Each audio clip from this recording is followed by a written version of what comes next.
Okay. So let's start with some brief silent meditation.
So, welcome to Satsang.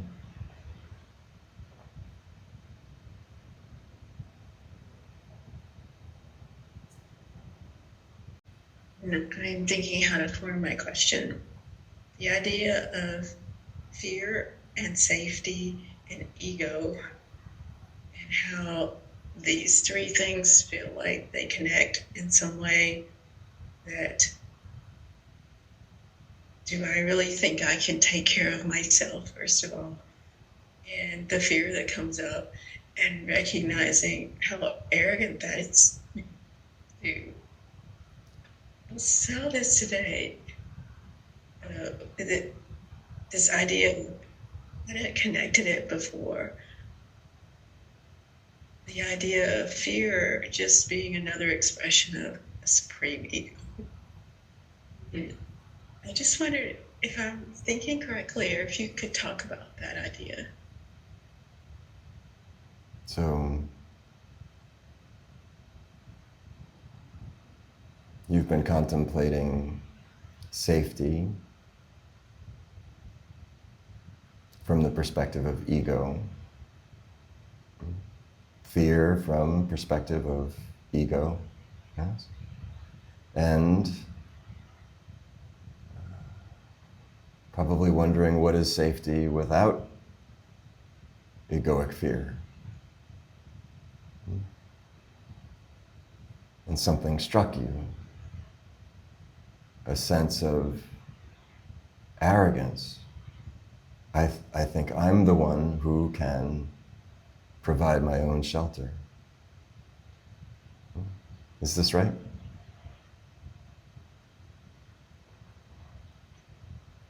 I was in the car and I was laughing out loud at the absurdity of this. I don't know why I hadn't seen this idea before, but I hadn't. It felt so absurd in the moment, but now I really would love some. I don't know if I'm thinking about it correctly.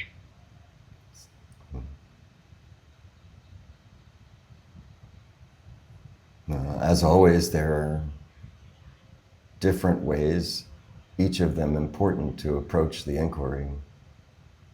We've all heard it said, God takes care of those who take care of themselves, yes? And it's true, isn't it? It's also true.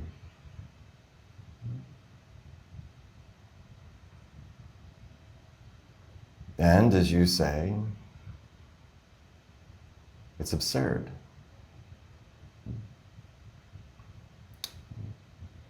But this first assertion is very common in the world, isn't it? And it's true. And it's true.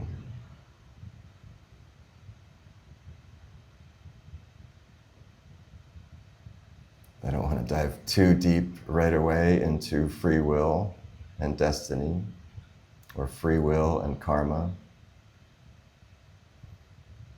But it does point to this. There is some degree to which we decide. There is some degree to which we are proportionally free of conditioning and can choose where it is we align and where it is we focus our attention, and hence where it is we go. And this we must do.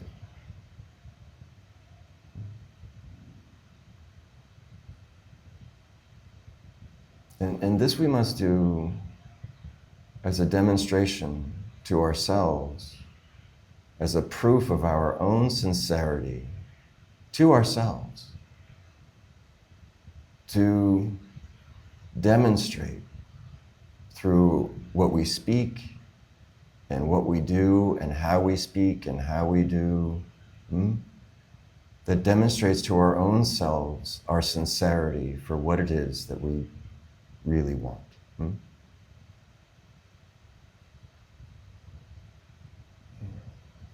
And so in this way, we could also say that God helps those who help themselves. Means God helps those who want help, who have a sincere desire for refuge, for safety, as you say, yes? To be free of fear, yes? Yeah. So do you see?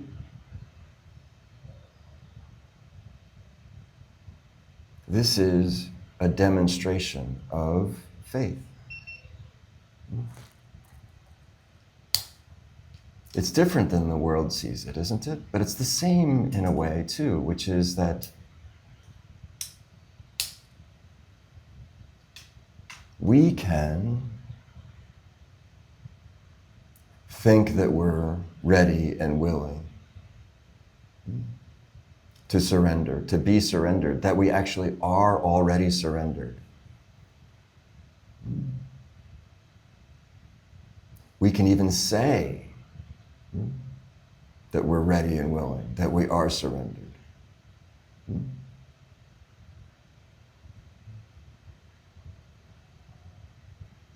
But what we do, is it a demonstration of surrender? Surrender isn't not doing. Not at all. It's a very common mistake on the spiritual path, and each one of us will make it from time to time.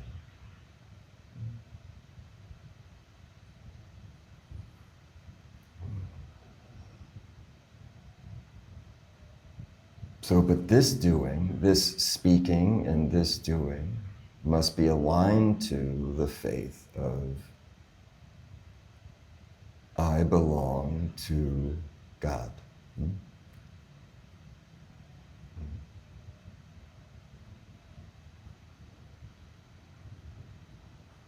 It's different than pulling yourself up by your bootstraps, of you being the one who will determine the outcome. It's different. Do you see it? This is not you locking your door, hoarding your wealth, engaging in strategies of jealousies and envy to secure your reputation in your community. This is not that. This is not the help themselves that's meant. Right? You see? You see? Okay. So,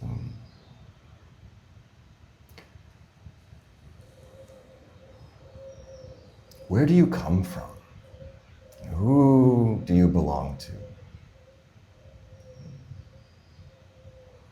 Where then is your true refuge? Where will you find your actual safety?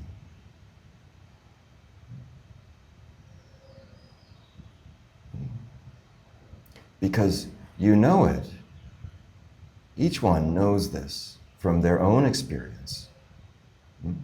If reviewed with just common intelligence, you will see that you have very little control over cause and effect of your life.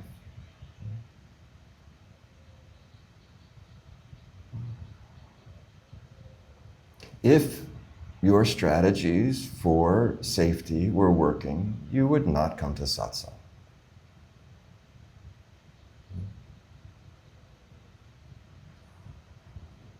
If the strategy for life in this way of I take care of myself, me first, me and mine, if this worked, no one would come to satsang.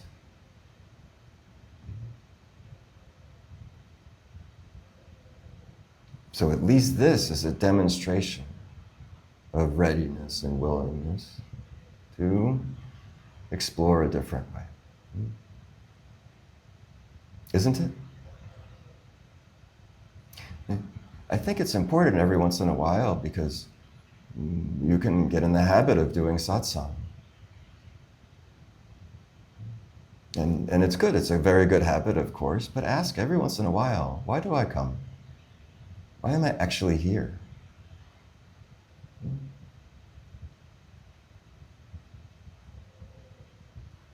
What am I here to offer? And what am I here to receive?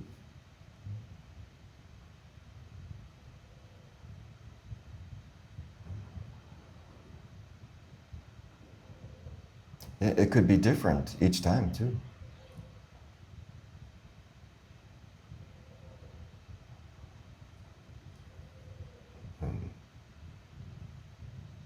So this is the posture of aligning to faith and surrender. There is doing, a demonstration to our own selves of our sincerity. We could personify it and say that we are demonstrating, proving to God, Lord, I'm here. I'm here, and through my word and through my deed, I am aligning into your refuge. I'm taking shelter with you.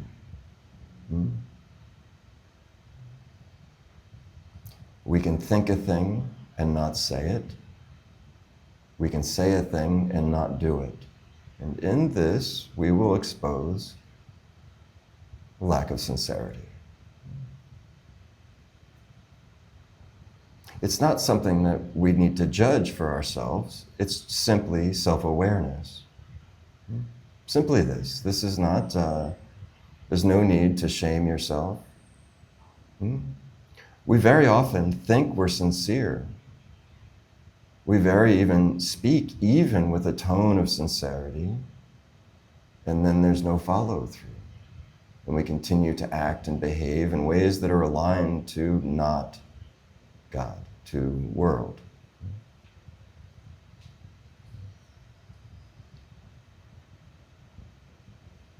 To world from a view of me and mine. Not knowing who we belong to, who it is we come from.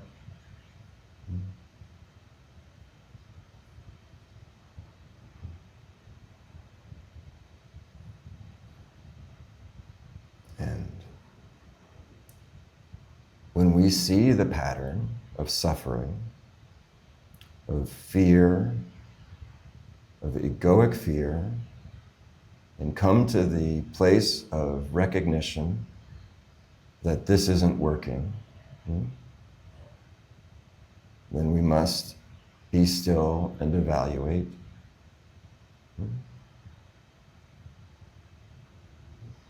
A new way is required now. And it will take some time to move from one to the other, generally. It can happen where, like this for people, this can happen.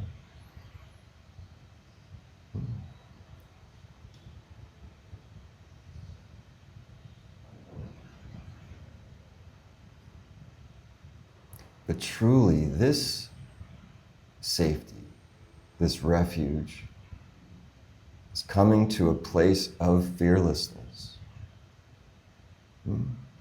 is removing your obedience from the world of me and mine and placing it in God and Guru. You have such obedience to the world. We call it attachment. We see the focus of our attentions, of our attractions and our aversions in relation to the world, and we are subservient to world, obedient to world. It's not a problem, but there is suffering. And so in there is a problem, of course, experiential.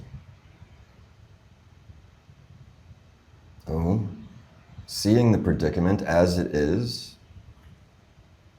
we then adopt a new posture. Where will I align myself? I've been taking refuge in the world and trying to wrest satisfaction, safety and security, love and acceptance, and it has none of that to offer. Maybe the briefest little glimpses, like the sugar from a candy that's soon gone. And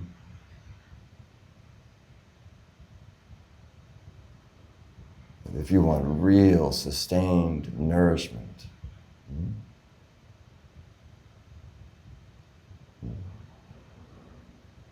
you become still, you reevaluate, you turn within, and now you trade your obediences from world to indwelling God. When one is sincere in this, the seeker is now ready, and Guru will start appearing. Not necessarily as a person, mind you, but you'll start to hear differently, you'll start to see differently, you'll start to notice synchronicities guiding you. Guru becomes apparent through the senses, because you are now demonstrating your willingness to walk differently, talk differently, align yourself differently. Swami Shivananda says, detach, attach. What does it mean?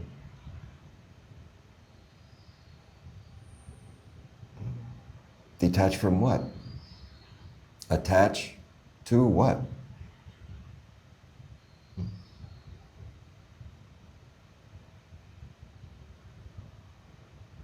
So, at this intersection,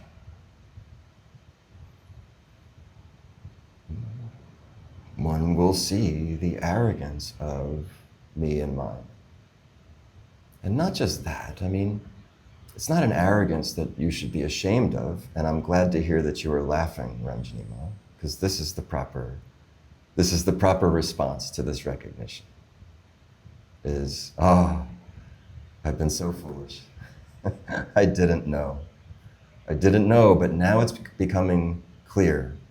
It's beginning to clarify. It's beginning to clarify. You see? Yeah.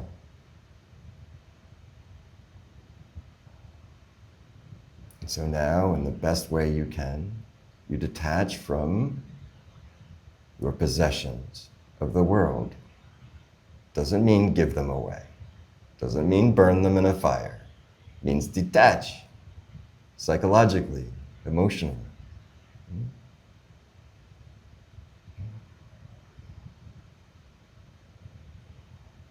Doesn't mean go live in a cave. Doesn't mean go live in a cardboard box.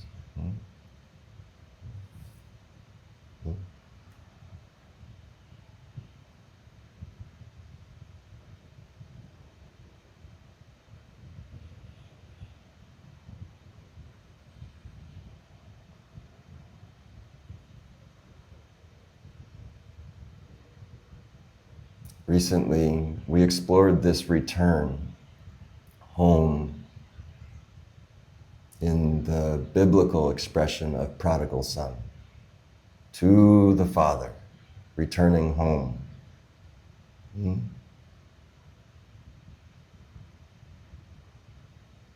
Returning to whom we belong.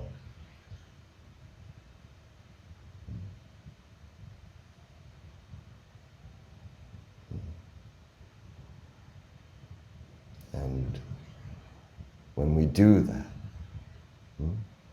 demonstrate our willingness and our sincerity for that, we are welcomed. Everything is forgiven so completely that one would recognize that it was already forgiven.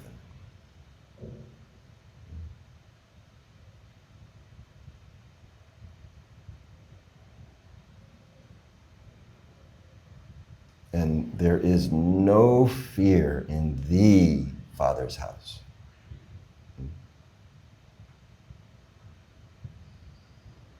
Which is truly is the space in your very own heart as you perceive it in your very own body, in there.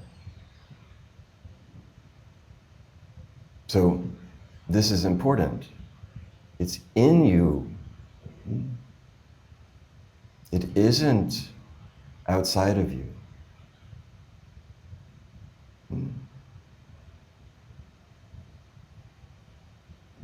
It isn't in Rishikesh.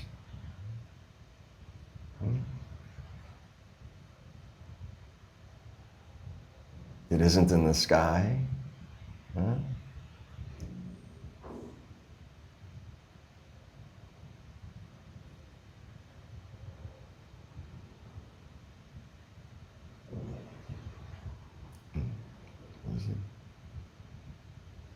This refuge, this heaven,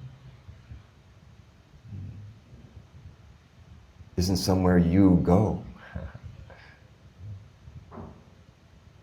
It's somewhere that you reveal, like this, you know?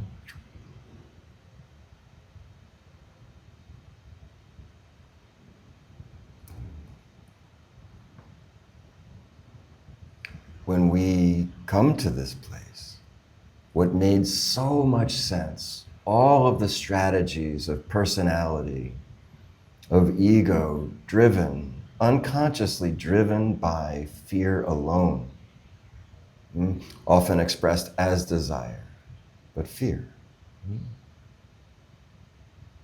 It all makes perfect sense, and to not do it would seem insane. This is the world. This is the world as it has always been and will always be. But for you,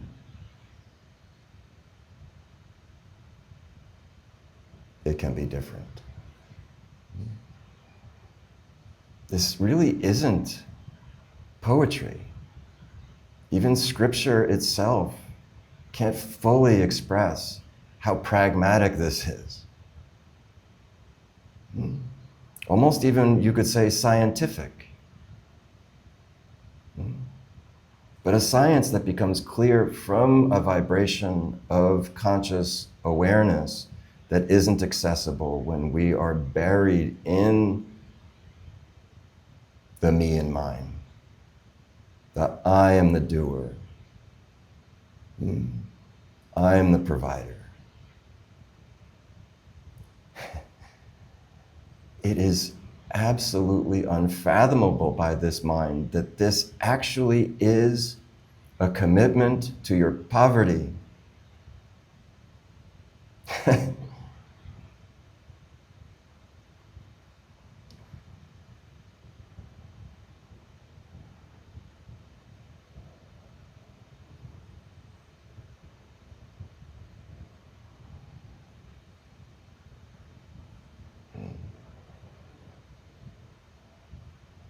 a total investment in poverty, becoming actually that poverty, impoverished in your own kingdom.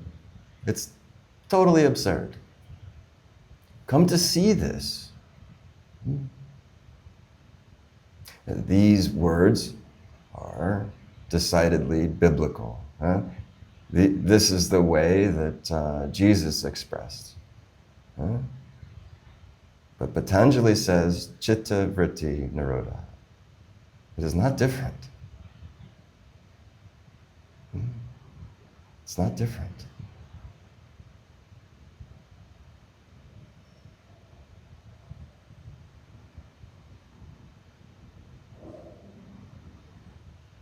Not different than Mandukya, which says Om.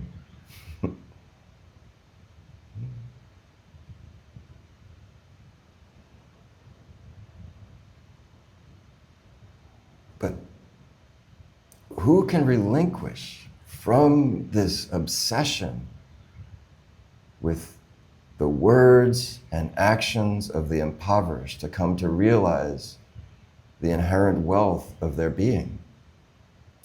Who will make the journey to return from the world to the refuge of home? Who will actually test it out? You see, because even you, the one who comes to the recognition, will still perceive yourself as slightly crazy for pursuing something that the world will call crazy, that you yourself will call crazy. And you won't know it until you know it. So, in this, detach, attach, it will feel reckless. And by the you that has been impoverished and all of the others that love you that are impoverished, they will call you selfish. You will call yourself selfish.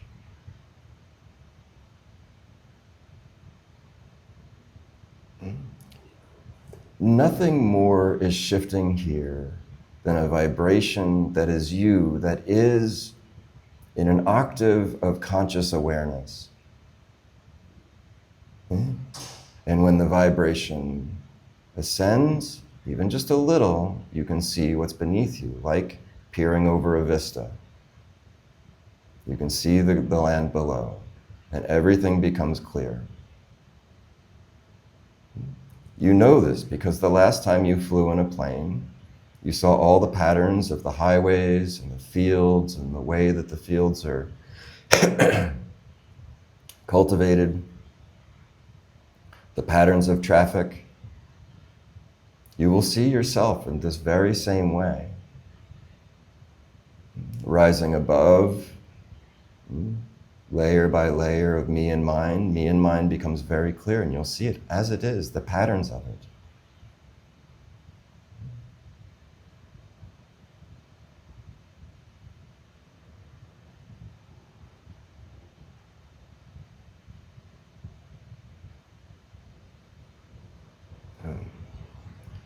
It's this very tricky business because when you come to this recognition, forgetting will fight you.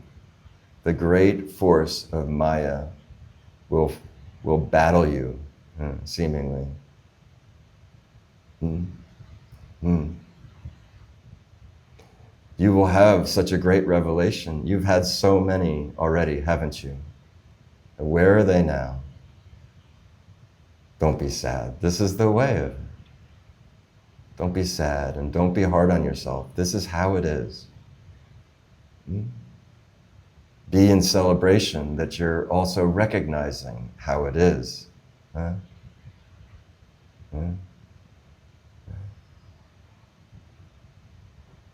But you also must exert yourself.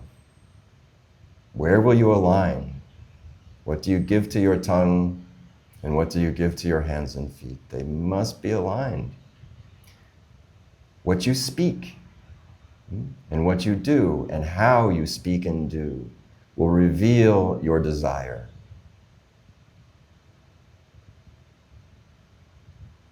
They reveal your desire.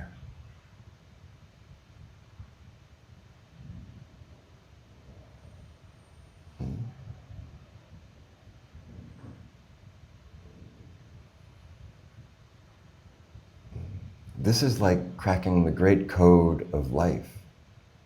Best life hack.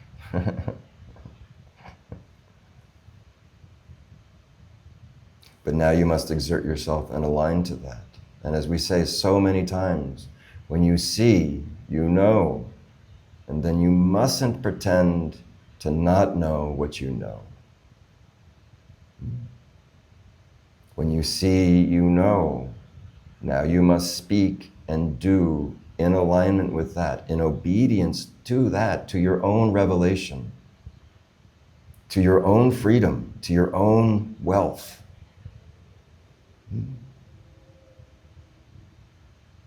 Because you cannot betray this. It will bring suffering. Has done, will continue to. This you can do. You can reclaim sovereignty over tongue. You can reclaim your sovereignty over hands and feet. It's just a decision. Often very uncomfortable, not yet habitual, but you will develop in alignment to that. You will develop an easefulness, like a muscle memory. But at first you must exert this. You speak to what is true. You act aligned with what is true. You reclaim your tongue from the past, from your very own conditioning. You reclaim your behaviors. And when you do this, you will be proving to your very own self and to God, we could say, your sincerity. And when you make 3 steps toward God in sincerity, this God will come rushing in to help.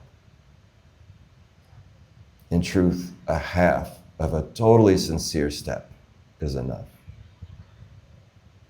And God will come at you like a golden retriever puppy.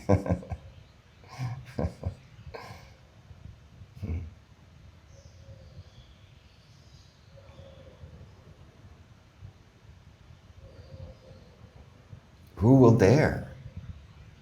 It seems so crazy, huh?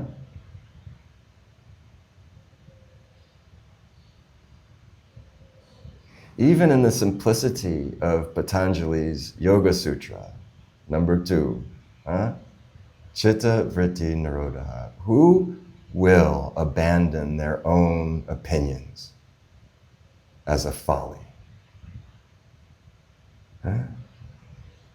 Who will offer their belief system as a sacrifice to truth?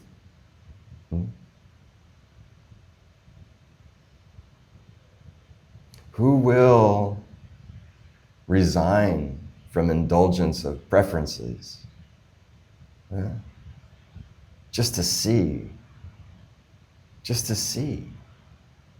what happens when I'm free even of that, with a curiosity, scientific curiosity from your own direct experience.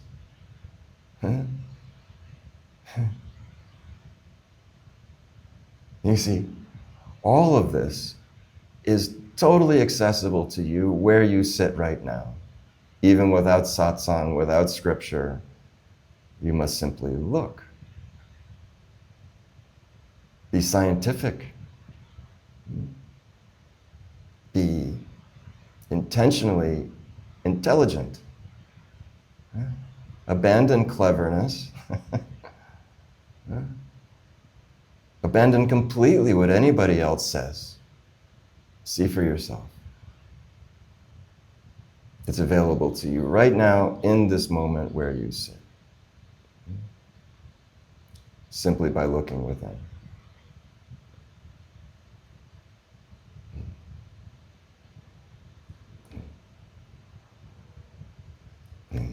And do you want to know why nobody does it? Because it's so hard. Huh?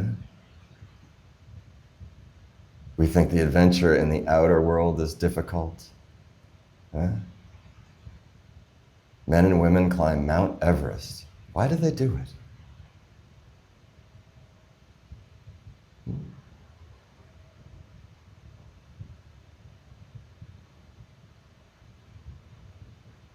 This internal adventure is a free solo of the North Face.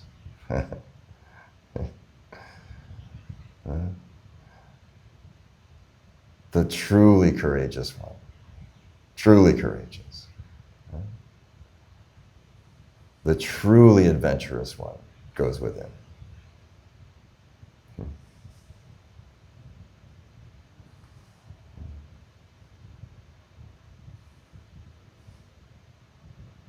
This one is the actual hero. And the fruit of that, the summit of that, there's no one summit, it seems, but metaphorically, the summit of this is love, meaning safety, meaning fearlessness, meaning what you have been looking for the entire time and simply been looking in the wrong direction.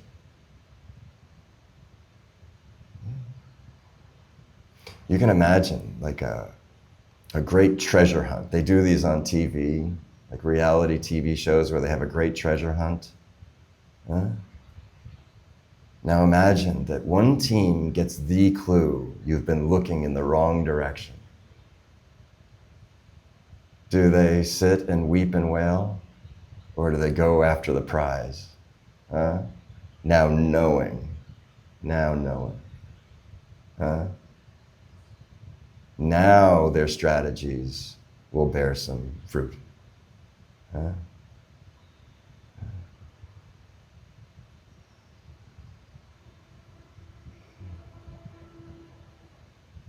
So, will you decide?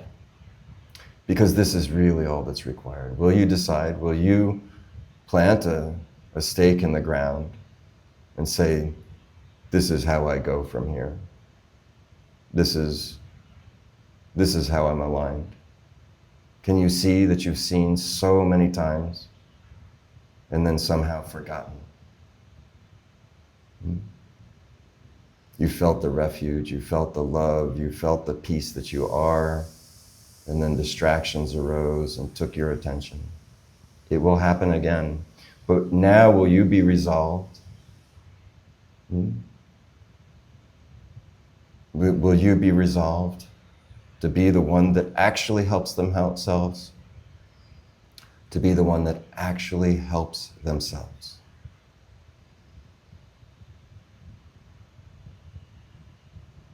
Sincerely, that God then will intervene. The indwelling God.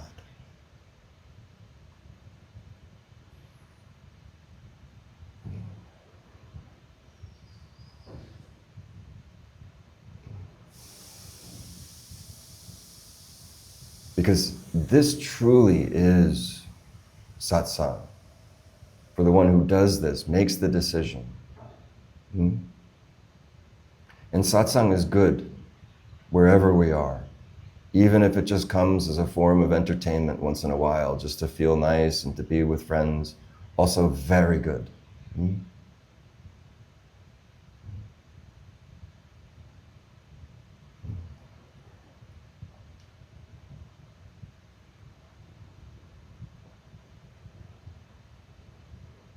But who will do it?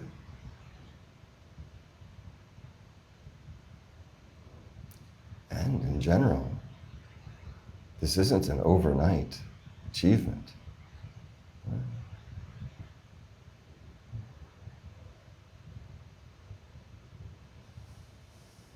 How deep is the resolve? to participate actively in bringing an end to your fear and suffering? And how sustained will your effort be? Will you dedicate 7 years to this?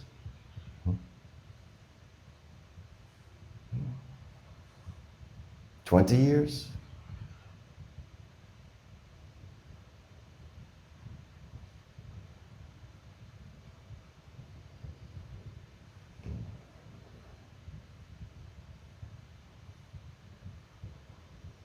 Everything else in the outer world is tic-tac-toe.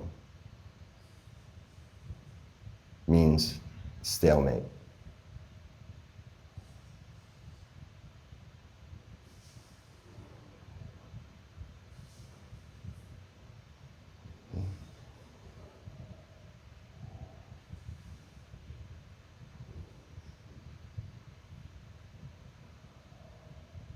Does it come as good news?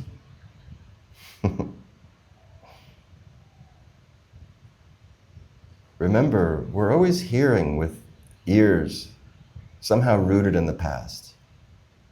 Huh?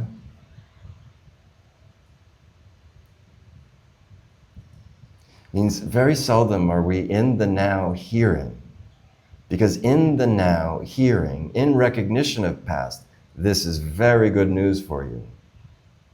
But the one hearing from the place of past, this is very bad news.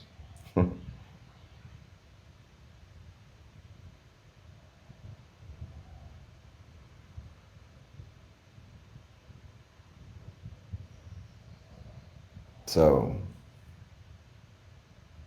what now? What can be said from where you're sitting now?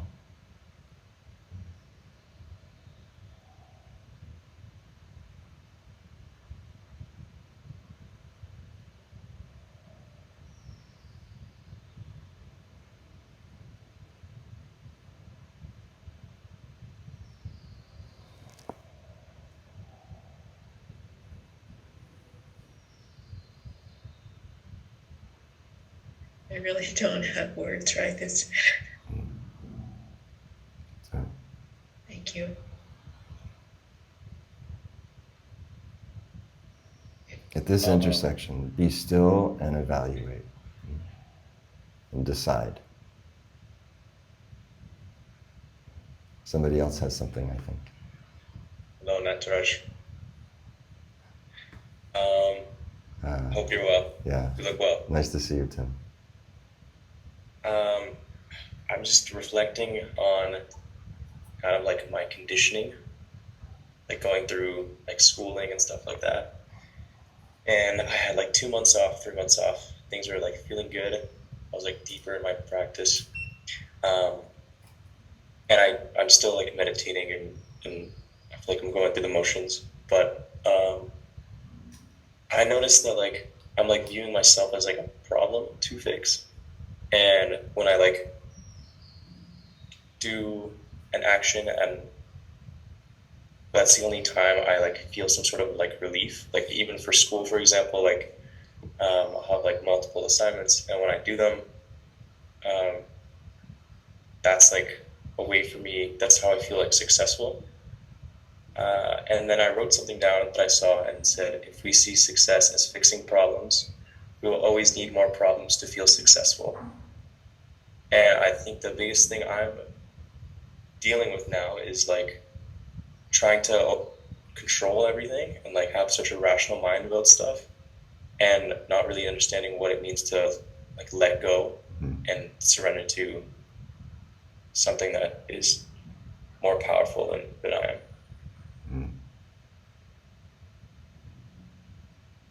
It's a very powerful recognition.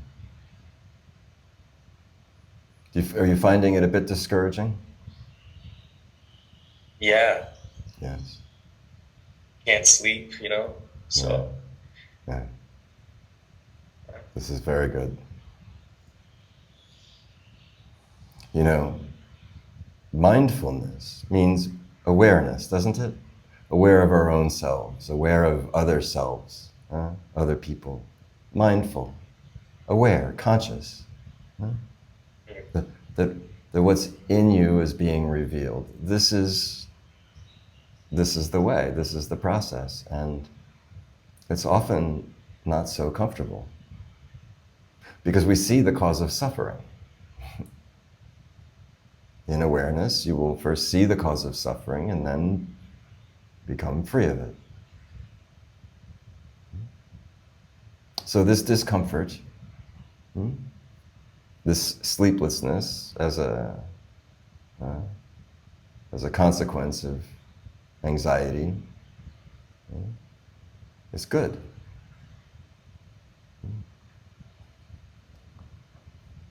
This recognition is so profound, Tim.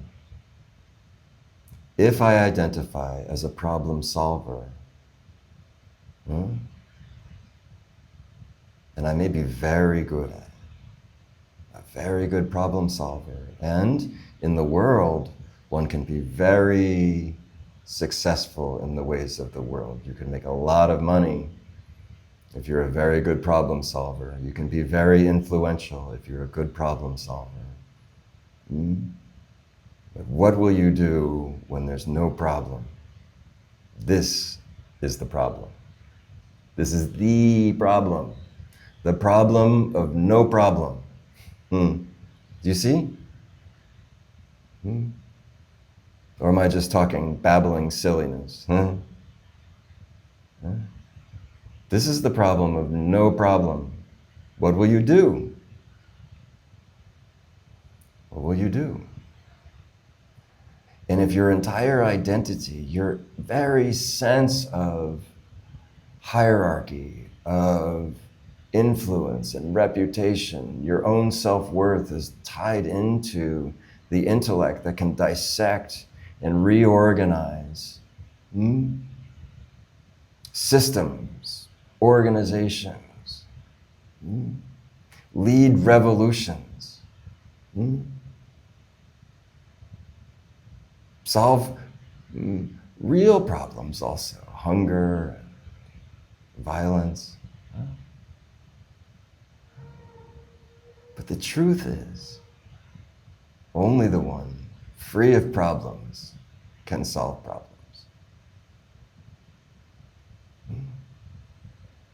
In the absence of problems, you might encounter something called boredom. At first, meaninglessness. If there aren't any problems and I'm a problem solver, well, there's nothing to be done by me. This is meaningless. What is my purpose? I have no purpose.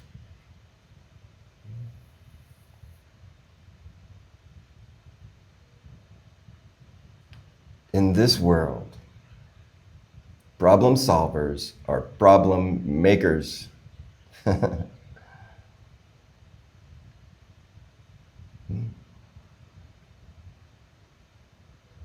And I love this quote. It's attributed to Einstein. You cannot solve a problem with the same consciousness with which it was created. It is not possible.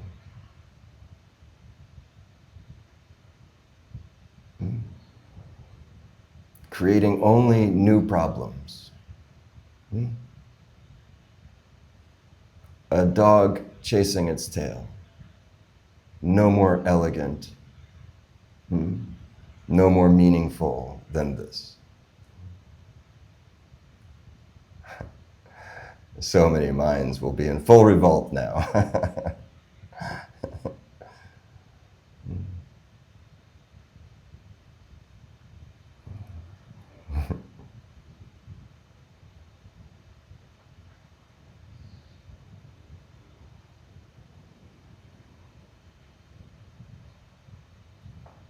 So, what to do? You see, so much of the suffering in the problem solving comes from the place of, I think I know what's best.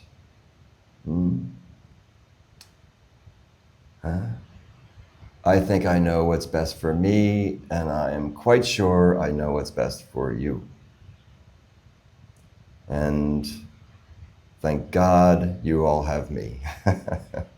This is a problem maker. Huh? And so many people will jump on the bandwagon with this one. Trouble.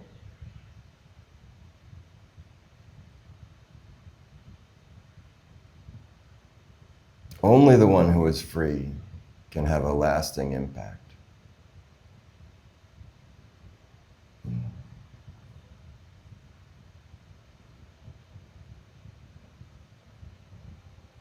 So first, become that. Then you can solve any problem that arises.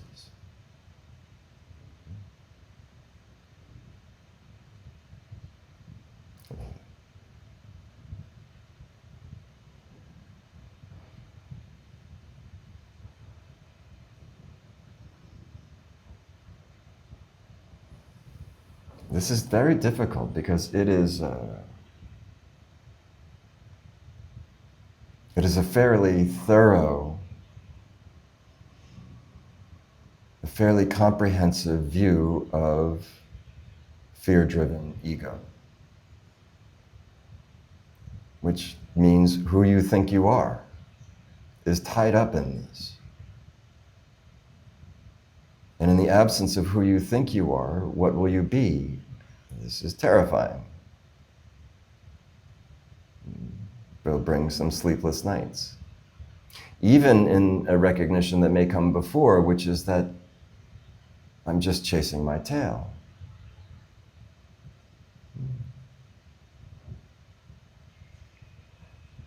It doesn't mean abandon your studies. It doesn't mean not abandon your studies. It means that you and the ego lack the perspective. Lack perspective to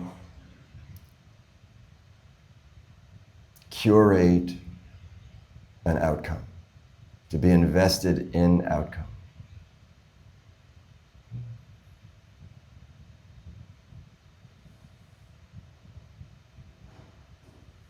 In high school, everyone comes, or college, everyone comes to the debate, do the ends justify the means? How many people have dissected this to the degree where they try to understand what is this end that we're referring to? What is this outcome, this finality?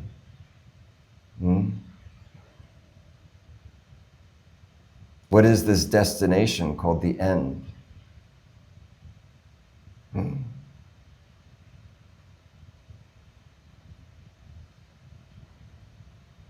And we rush into the debate, knowing only the world, knowing only where I think I am and where I think I want to be, how it is now and how it isn't right now and how I'm going to fix it. I as the problem solver. This is folly. Because in a true evaluation, you'll realize in your own experience, there is no such thing as conclusion. There is no such thing as destination. You are a verb, endless movement, endless evolving. There is no destination called you, or destination called God, or destination called heaven. It is revealed in the how as fluidity, as infinity, dancing. You, heaven, God. A stillness and a peace that somehow, paradoxically, is roiling with potential. Percolating with so many manifestations. And to think that we, where we stand, can curate the outcome It's so silly.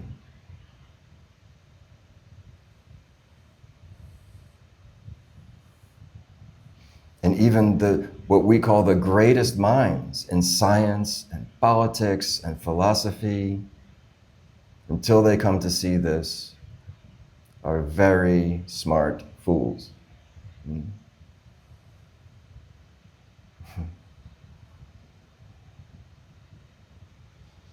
This is not your problem, how the world is. Your problem, yours to solve, is the you. Much like we were saying before, the problem to solve for you is to continue to allow your conditioning to move your tongue. Now you continue to allow your conditioning to inspire your action. Knowing that this is suffering.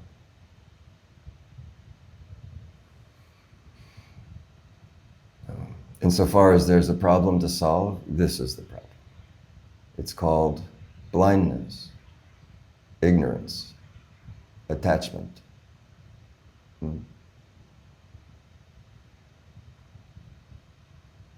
And there are so few examples in the world of not that.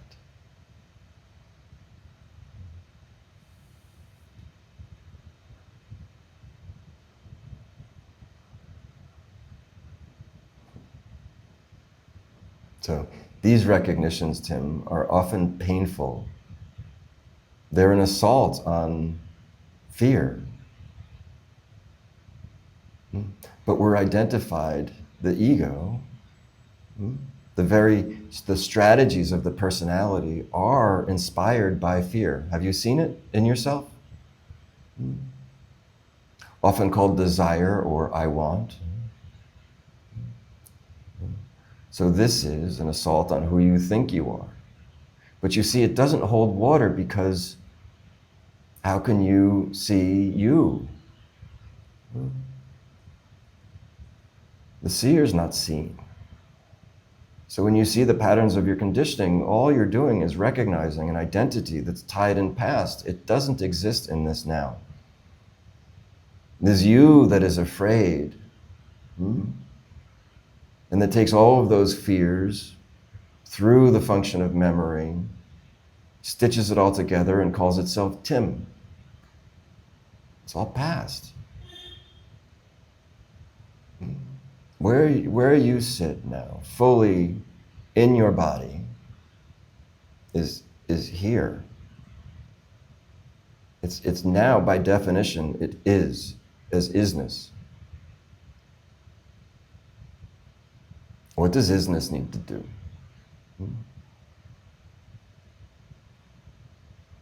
The world will continue to push you into its troubles. The world will continue to invite you into its troubles, and you will continue to take the bait.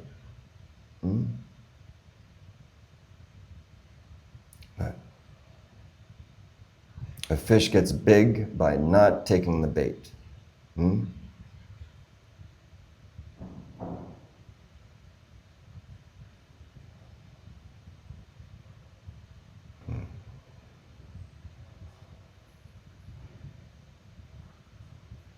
Recently, we're exploring how all of this is reflection of past, a myriad of a mirage of past, animated, so convincing, the greatest magic show, so convincing you didn't know.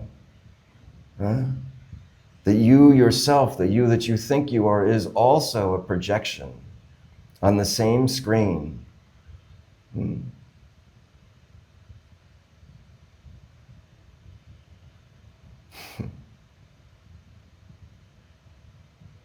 When a mirage is revealed as a mirage, where's the temptation now? Where's the problem?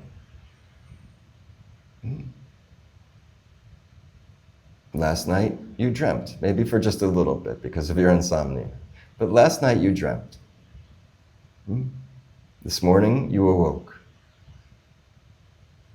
Where are the problems of your dream?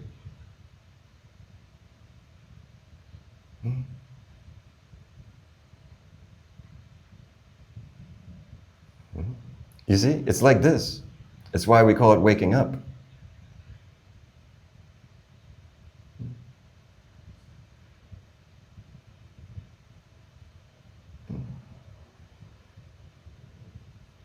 And it's funny too, I remember this, that somebody dreams about you that you were cruel to them in their dream. You ever had it happen and then they're mad at you? I think it's more common in marriage.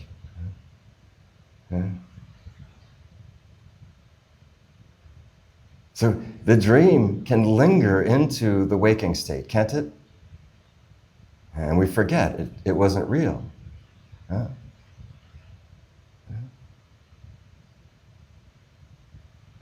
Some of you actually in satsang have dreamt that I've done some things, and then you've been annoyed with me the next day, for some days sometimes. And it can linger. So this is part of the same play. But in truth, there's dream, and when you wake up from the dream, where is the dream? Where's the you that you were when you dreamt? It also called itself Tim. It also called the world real. And now? And so this is really not any different than that. You will awake out of what you call waking, which is actually a dream. Another layer of mind, past. What problem do you now need to engage in? What problem arose in your dream last night that now you need to go solve? It's like this.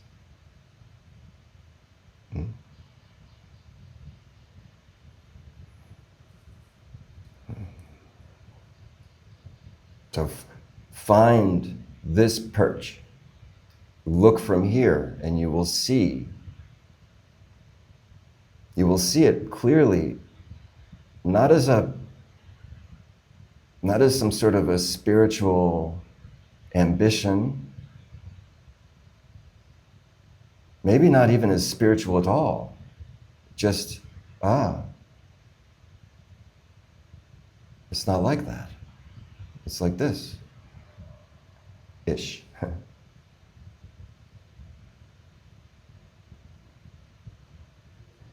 But what's important to know is this doesn't change necessarily what you do. It changes very much how you do it. And really, this is at the heart of karma yoga, which means that you engage honestly and sincerely in a great devotion to the world, which also is God, is you, unified, one.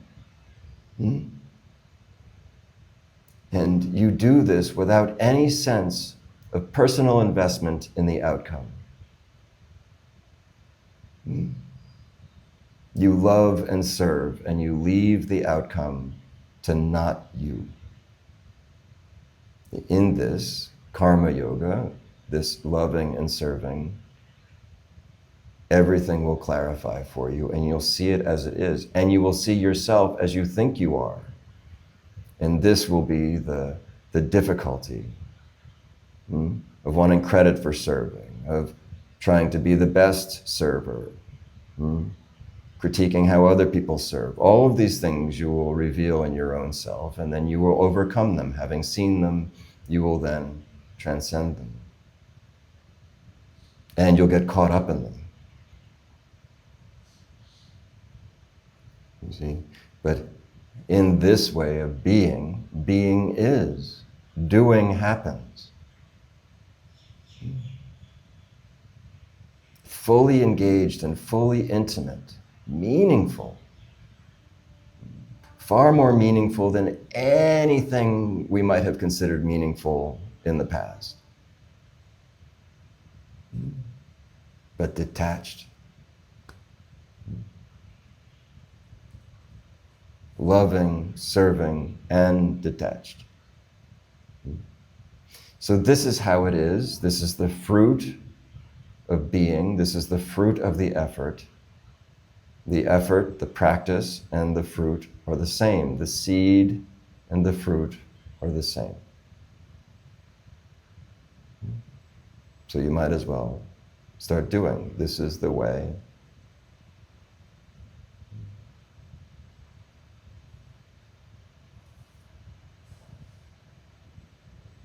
You will be confused so many more times, and there'll be so many more sleepless nights. No problem.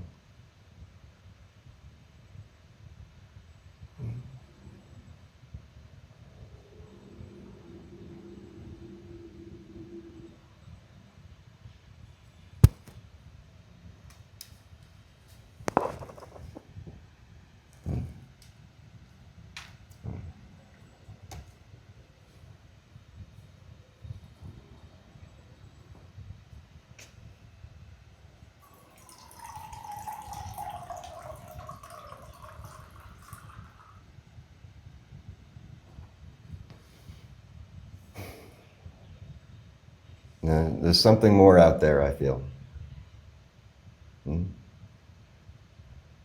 Somebody have something?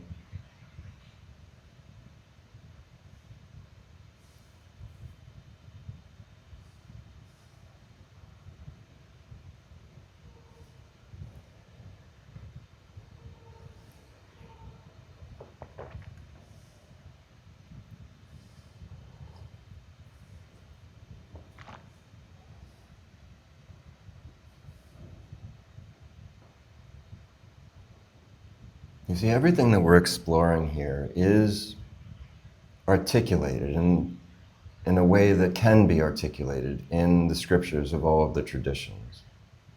But this is make it honest for you, for yourself. Make it true. Make the truth an honest expression. That you are fully aligned with truth.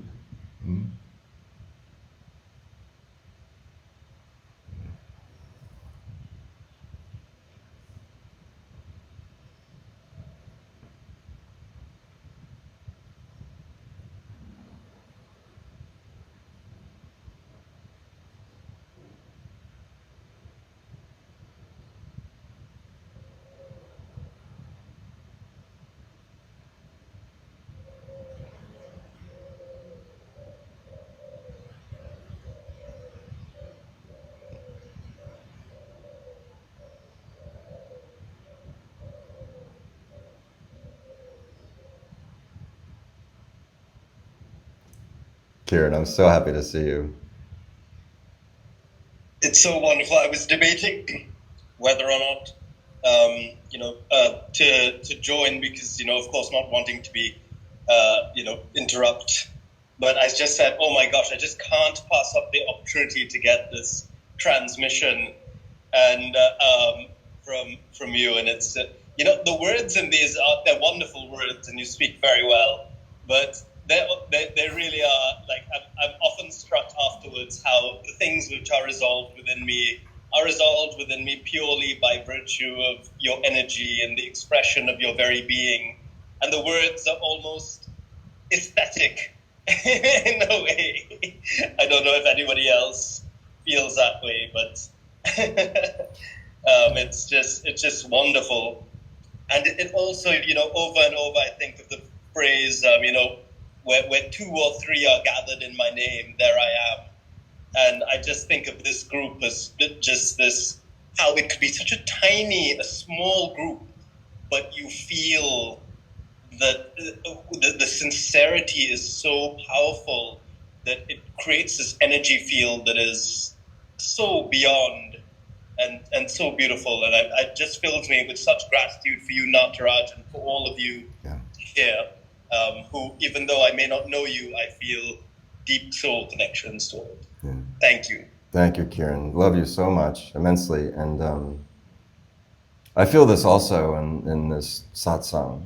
It reminded me that at one time I was actually sitting in satsang physically with Muji Baba, and he said, you know, these satsangs, it's the words I say are, you know, I'm paraphrasing now, but they're absurd, they're ridiculous. Everything that's said, the opposite is immediately true. But these words are just meant to keep your butts in the seat while I love you. What a funny thing. And what to say? I think that's probably important to say, because anyone who recognizes that which flows through knows it doesn't belong to them. There can't be any clinging to it, because it would simply slow down the flow, wouldn't it? And contaminate the water. So I continue to try to do my best in this way, to just be empty.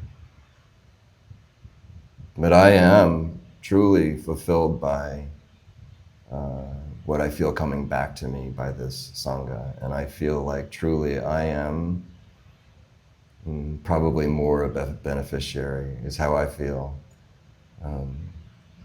More a beneficiary for this satsang, this presence. So I'm always saying thank you, and I'm always saying I love you, and I'm careful not to speak it from a place of habit.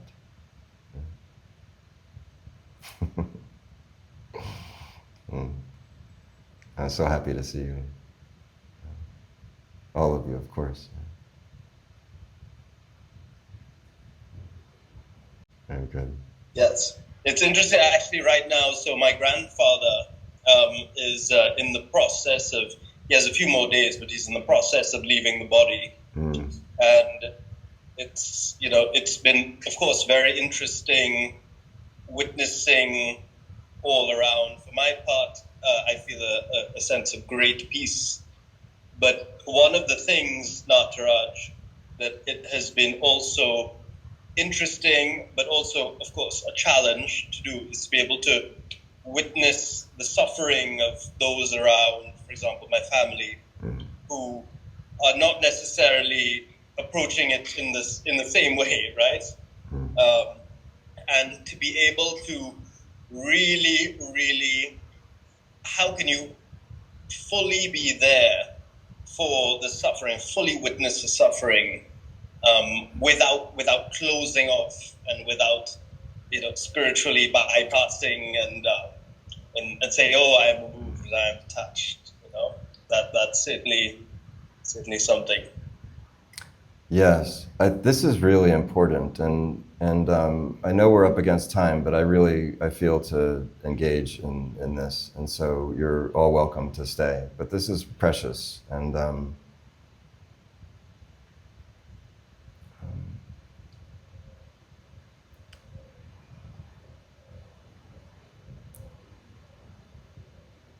there's, as we are increasingly detached from the illusion of identification with the body and identification with the mind and emotions, the very nervous system itself, thought as mind, a joy begins to arise and a peace. And it's just, and this is now kind of how you are. It increasingly becomes normal, and to try and fit yourself back into what was before is just impossible. This is a very tricky balancing act, what you're talking about, and it's done from a posture of reverence for the dream, for the people who are suffering in the dream, with a great love and compassion and understanding that I also saw from there, and remember, at least in part, what it felt like to look from there and how painful that is, and to love them. And also to know that, and it continues to happen, even, well, it's very frequently around trauma and grief, the one who is free can actually feel like a provocation to people really attached to their suffering. And so your joy, as pure as it might be, can also sometimes bring a reflection of suffering back to people. The empty one is increasingly a mirror, and it happens proportionally. So, I don't know what it's like to be completely empty, only moderately so. But this is the pattern.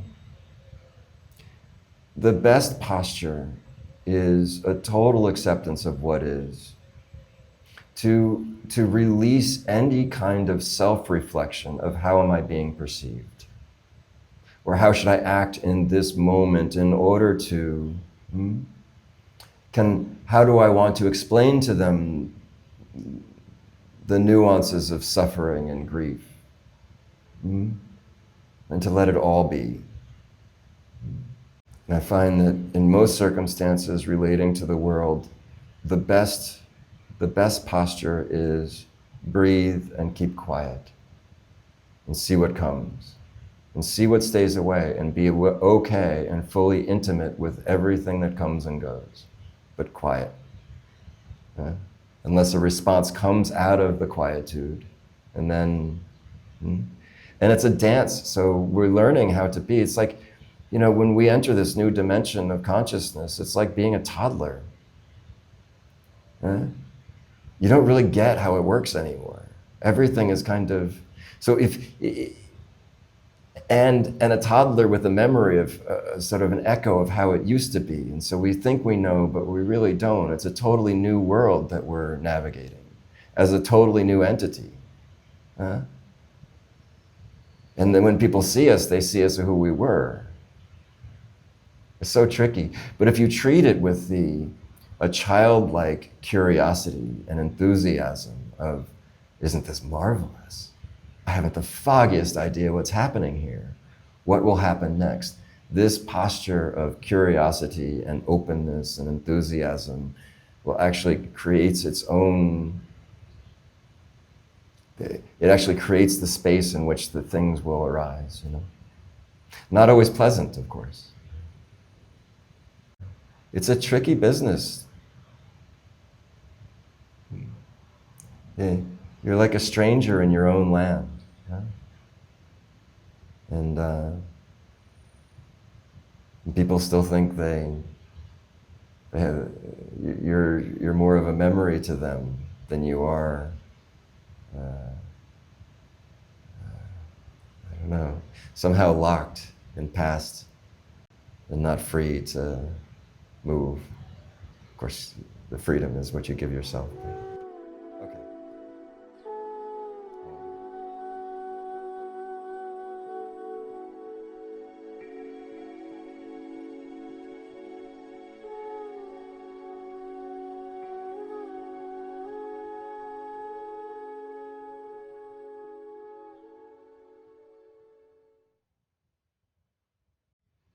It was just shown to me. There's always something really beautiful shown in that last silence for me. And this one is that, just like you were saying about this satsang, the words float on top of the love and they really don't mean so much, And so it'll be this way with our families as well.